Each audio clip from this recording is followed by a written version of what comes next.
आदर के साथ शहीदों को श्रद्धांजलि दी। भगत सिंह जी, सुखदेव, राजगुरु, उन लोगों को कल के दिन फांसी दी गई थी। उन्होंने देश को आज़ाद कराने के लिए सबसे बड़ी शहादत दी।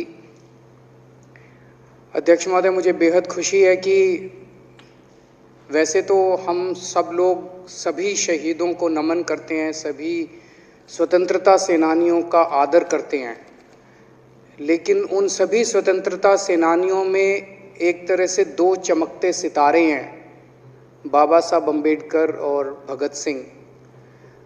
दिल्ली सरकार ने ये निर्णय लिया है कि बाबा साहब अम्बेडकर और भगत सिंह जी की तस्वीरें सभी दिल्ली सरकार के दफ्तरों में लगाई जाएंगी।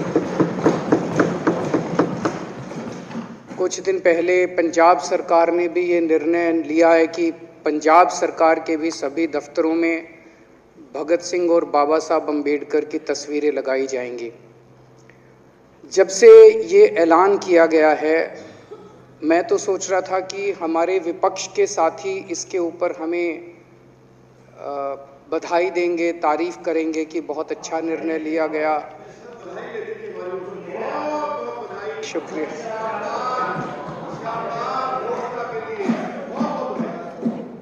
लेकिन जब से ये ऐलान किया है कि इतना, यहाँ तो कहने के लिए कह दिया, बाहर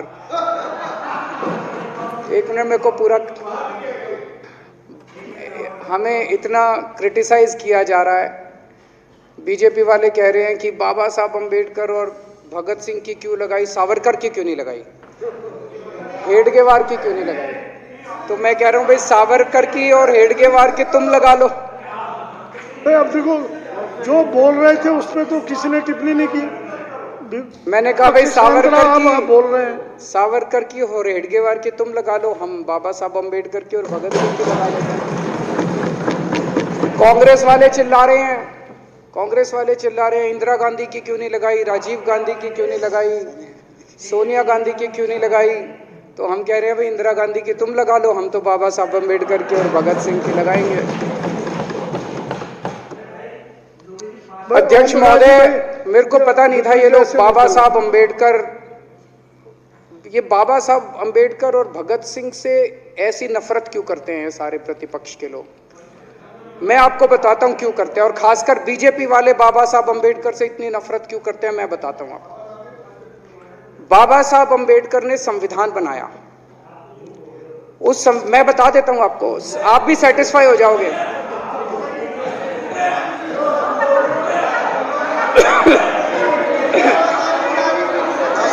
सुन के चले जाना। बाबा साहब का नाम सुनते ही वॉकआउट कर गए। बाबा साहब का नाम भी नहीं सुनना चाहते। बाबा साहब अम्बेडकर का नाम सुनते ही सुन तो लो।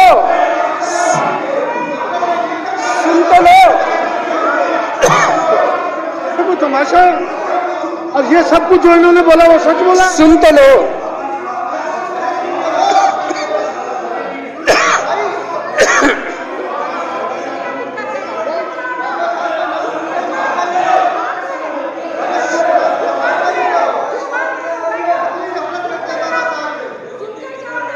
बाबा साहब अम्बेडकर ने, सदस्यों से प्रार्थना कर रहा हूं, अध्यक्ष महोदय, बाबा साहब अम्बेडकर ने, मुख्यमंत्री जी बोल रहे हैं, डिस्टर्ब ना करें प्लीज। नहीं, ये कोई तरीका। सत्य कौन बोल रहा था? सत्य क्या बिदुड़ी जी ने बोला? सब आप बैठ जाइए। अब बाबा साहब अम्बेडकर ने देश का संविधान बनाया।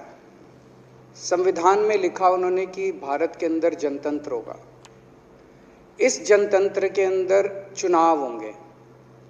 चुनाव में जनता वोट डालेगी। वोट डाल के जनता अपनी सरकार चुनेगी। वो सरकार लोगों के सपनों को पूरा करने के लिए काम करेगी। बीजेपी को ये पसंद नहीं है। बीजेपी नहीं चाहती चुनाव हो। बीजेपी चाहती है कि चुनाव खत्म हो जाए। चुनाव होने ही नहीं चाहिए। चुनाव गंदी बात है इनके हिसाब से। चुनाव गलत बात है इनके हिसाब से। एमसीडी के अंदर 15 साल इन्होंने जम के लूटा। लूटने के सारे दुनिया के रिकॉर्ड तोड़ दिए। गिनीज बुक वालों की मीटिंग चल रही है कि भारतीय जनता पार्टी का नाम आने वाला है गिनीज बुक के अंदर, एनसीडी का और बीजेपी वालों का। शानदार इन्होंने परफॉर्मेंस किया है। 15 साल के अंदर इन्होंने लूटने में कोई कसर नहीं छोड़ी। लूटने के बाद जब जनता में त्राही त्राही मच गई, लोग दुखी हो गए 15 साल के इनके शासन के बाद, और जनता ने मन बना लिया कि इस बार इनको मजा चखाएंगे और गुस्सा जाहिर करेंगे। चुनाव आयोग ने ऐलान कर दिया कि हम आज शाम को 5 बजे 9 तारीख को 9 मार्च को शाम को 5 बजे आज चुनाव की डेट्स की घोषणा की जाएगी। 4 तारीख को प्रधानमंत्री के दफ्तर से फोन जाता है, चिट्ठी जाती है चुनाव कमिश्नर को, चुनाव रद्द कर दो। पूरी दुनिया के अंदर आज तक ऐसा नहीं होगा कि प्रधानमंत्री सीधे सीधे चुनाव कमिश्नर को फोन करके और चिट्ठी लिख के कहते हैं कि चुनाव रद्द कर दो। इसलिए ये नफरत करते हैं बाबा साहब अम्बेडकर से। ये कहते हैं बाबा साहब अम्बेडकर नहीं होता तो जनतंत्र नहीं होता इस देश के अंदर। कल एक बीजेपी का बड़ा नेता मिला, बोला जी मैंने तो अपने बीजेपी के बड़े नेताओं को बोल दिया ये चुनाव का चक्कर छोड़ो, एमसीडी में भी एनडीएमसी जैसा कर दो। मैंने कहा इसका क्या मतलब? वो बोले जैसे एनडीएमसी में चुनाव ही नहीं होते, एनडीएमसी में केंद्र सरकार नॉमिनेट कर देती है। बोले जी एमसीडी में भी यही हो जाना चाहिए। अध्यक्ष महोदय, इनका बस चलना इस देश के अंदर सारे राज्यों में और देश में चुनाव कराना बंद कर दें ये लोग। इसलिए ये नफरत करते हैं, इसलिए बाबा साहब अंबेडकर से नफरत करते हैं ये लोग। बाबा साहब अंबेडकर चुनाव की प्रक्रिया रख के गए थे, इनका बस चले तो ये चुनाव कराना बंद कर दे। कह रहे हैं हम तीनों एमसीडी को यूनिफाई करना चाहते हैं। अरे 7 साल थे तुम्हारे पास, सो रहे थे क्या 7 साल से? कहां थे तुम लोग 7 साल से? क्यों नहीं तुम लोगों ने क्यों नहीं तुम लोग यूनिफाई करने के लिए पैसे चाहिए? क्यों नहीं तुम लोगों ने यूनिफाई किया 7 साल से? चुनाव के 1 घंटे पहले तुम लोग चिट्ठी लिख रहे हो, अब सो के जागे हो कि अब यूनिफाई करोगे। तो यूनिफाई नहीं करना, चुनाव टालने हैं क्योंकि हार रहे हैं। मेरी हाथ जोड़ के विनती है, हार जीत लगी रहती है। कभी ये पार्टी हारती है, कभी वो पार्टी हारती है, कभी आज बीजेपी हारती है, कभी आम आदमी पार्टी भी हारती है, कभी कांग्रेस हारती है। देश बड़ा है, देश की सोचो। आज आम आदमी पार्टी है, कल आम आदमी पार्टी हो सकता है ना हो। आज बीजेपी है, कल बीजेपी हो ना हो। आज केजरीवाल है, कल केजरीवाल नहीं होगा। आज मोदी जी हैं, कल मोदी जी नहीं होंगे। कोई बड़ा नहीं है, देश बड़ा है, मुल्क बड़ा है, कौम बड़ी है, समाज बड़ा है। देश को नहीं झुकने देना, देश को नहीं टूटने देना, देश को नहीं किसी भी हालत में देश पे आंच नहीं आनी चाहिए। ये लोग देश के साथ खिलवाड़ कर रहे हैं, ये लोग संविधान के साथ खिलवाड़ कह रहे हैं। हम यूनिफाई करना चाहते हैं। इन्होंने एक चिट्ठी लिख दी चुनाव आयोग को कि हम तीनों एमसीडी को यूनिफाई कर रहे हैं, इसलिए चुनाव टाल दो। चुनाव आयोग ने चुनाव टाल दिया। कल को दिसंबर में गुजरात के चुनाव हो रहे हैं। अब जनता कह रही है ये गुजरात हारेंगे। अब अगर ये गुजरात हारेंगे तो ये 10 दिन पहले चिट्ठी लिख देंगे चुनाव आयोग को कि भाई हम गुजरात को और महाराष्ट्र को एक कर रहे हैं, इसलिए गुजरात के चुनाव टाल दो। गुजरात के चुनाव टल जाएंगे। अगली बार ये लोकसभा हारेंगे, चिट्ठी लिख देंगे जी ये पार्लियामेंट्री फॉर्म ऑफ सिस्टम बड़ा खराब है, हम प्रेसिडेंशियल फॉर्म ऑफ सिस्टम ला रहे हैं, संविधान बदल रहे हैं, चुनाव टाल दो। चुनाव टल जाएंगे। ये क्या मजाक बना रखा है इन्होंने, नौटंकी कर रखी है इन्होंने। भारत जनतंत्र है, देश ये बर्दाश्त नहीं करने वाला जो इन्होंने नौटंकी कर रखी है। कहते हैं हम दुनिया की सबसे बड़ी पार्टी हैं, हम तो जी दुनिया की सबसे छोटी पार्टी हैं। फिर भी डर गए तुम लोग।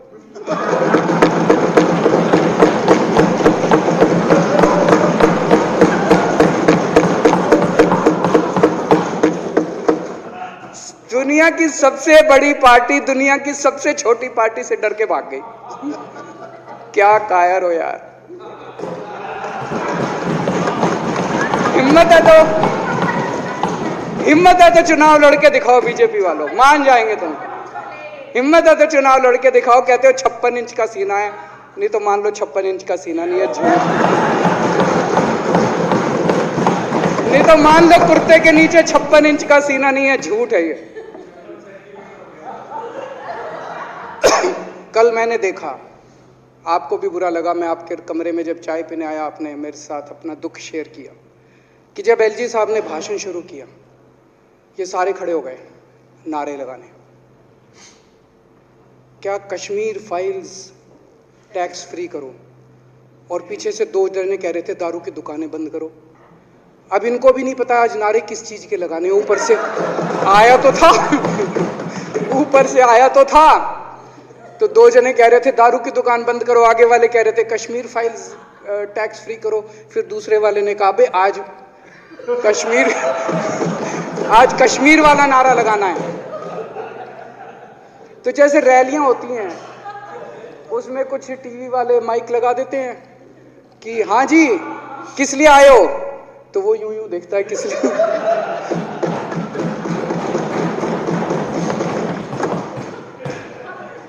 क्या हाल बना दिया इनका। इसलिए थोड़ी राजनीति में आए थे, इसलिए थोड़ी राजनीति में आए थे। एक पिक्चर आई थी बंटी और बबली, उस पिक्चर में एक सीन था, कुछ लोग एक नेता के घर के सामने जाते हैं, हमारी मांगे पूरी करो, हमारी मांगे पूरी करो। नेता बाहर आता कहता है क्या मांगे हैं, तो सारे एक दूसरे की तरफ, उनको पता ही नहीं क्या मांगे। आज सारे देश की सारी भारतीय जनता पार्टी एक पिक्चर के पोस्टर लगा रही है गली गली में जाके। पूरी सारी भारतीय जनता पार्टी देश में एक पिक्चर के पोस्टर लगा रही है। इसलिए राजनीति करने आए थे, पिक्चरों के पोस्टर। अपने बच्चों को क्या जवाब दोगे? घर जाके बच्चे पूछेंगे पापा क्या काम करते हो? पिक्चरों के पोस्टर लगाता हूं।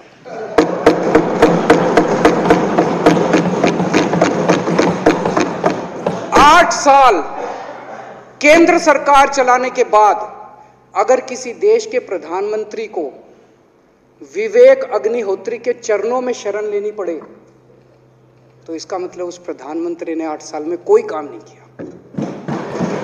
8 साल खराब कर दिए। बताओ, विवेक अग्निहोत्री के चरणों में उनको शरण लेनी पड़ रही है, बचा लो बचा लो बचा लो। अगर किसी प्रधानमंत्री को कह रहे हैं कश्मीर फाइल्स टैक्स फ्री करो, अरे यूट्यूब पे डाल दो, फ्री हो जाएगी। टैक्स फ्री क्यों करा रहे हो? इतना ही तुमको शौक है, विवेक अग्निहोत्री को बोलो यूट्यूब पे डाल देगा, सारी पिक्चर फ्री है, सारे जने देख लेंगे एक ही दिन के अंदर।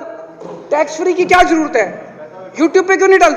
कल एक मैंने अखबार में पढ़ा, हरियाणा के अंदर एक भारतीय जनता पार्टी का ही एक एमएलए था, उसने कहा आज मैं पार्क के अंदर इसकी फ्री स्क्रीनिंग करूंगा। तुरंत विवेक अग्निहोत्री का ट्वीट आया खट्टर साहब के, खट्टर साहब देखो ये फ्री में कर रहा है, इसको बोलो टिकट लेके करेगा। भाई साहब, कश्मीरी पंडितों के नाम पे कुछ लोग करोड़ों रुपए कमा रहे हैं और तुम लोगों को पोस्टर लगाने का काम दे दिया। आंखें खोलो, क्या कर रहे हो तुम लोग? वो करोड़ों कमा गया, कश्मीरी पंडितों के नाम पे करोड़ों कमा गया और तुम लोग पोस्टर लगाते रह गए। क्या हाल बना दिया तुम लोगों का यार। आंखें खोलो तुम लोग।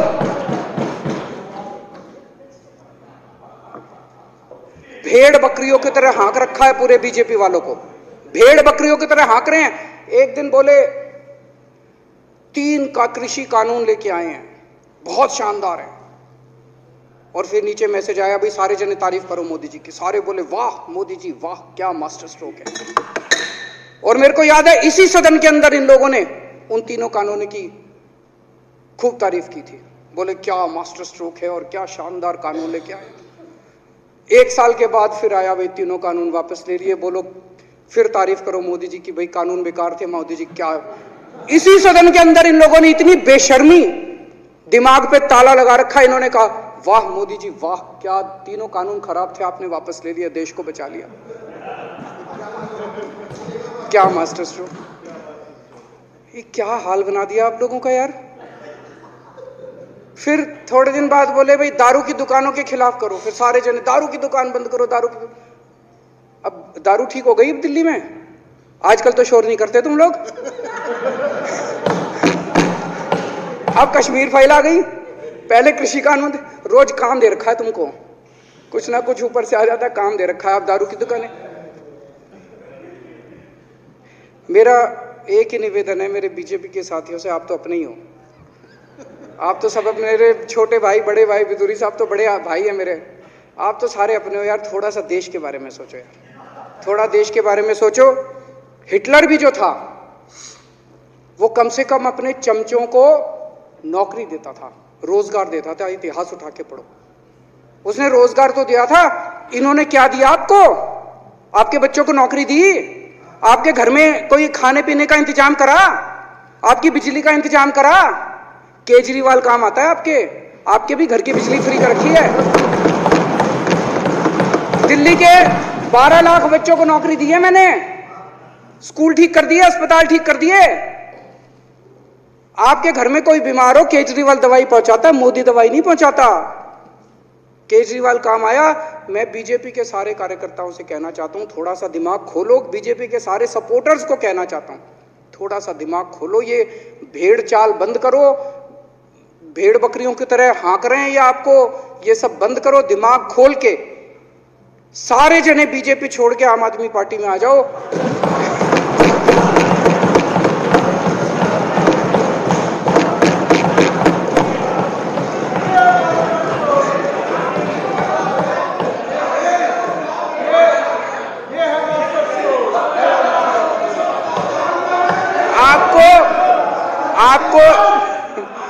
आपको इज्जत मिलेगी, सम्मान मिलेगा। आपसे कतई झूठे नारे नहीं लगवाएंगे। राष्ट्र निर्माण में आपको साथ लेंगे, हम राष्ट्र निर्माण करेंगे आपके साथ मिलकर। ये पोस्टर भी नहीं लगवाएंगे झूठी फिल्मों के। और जो भी करना हो, कम से कम यार ये पिक्चर का प्रमोशन करना तो बंद करो। ये गंदे लगते हो तुम लोग, अच्छी शोभा नहीं देता आप लोगों को। यार आप अच्छे आदमी हो, कुछ करने आए थे राजनीति में, कहां पिक्चर के पोस्टर और प्रमोशन करने में लगा दिया। कल एलजी साहब की स्पीच पूरे देश ने सुनी। एलजी साहब को एक तरह से केंद्र सरकार का नुमाइंदा माना जाता है। एलजी साहब ने भी हमारी सरकार की कितनी तारीफ करी। 50% जीडीपी 5 साल के अंदर बढ़ गया। भारत में आज तक कभी किसी राज्य का नहीं हुआ। इतने शानदार काम दिल्ली सरकार ने किए हैं कि केंद्र सरकार द्वारा नियुक्त एलजी साहब ने भी दूसरी सरकार की, आम आदमी पार्टी की सरकार की भूरी भूरी शब्दों में तारीफ की।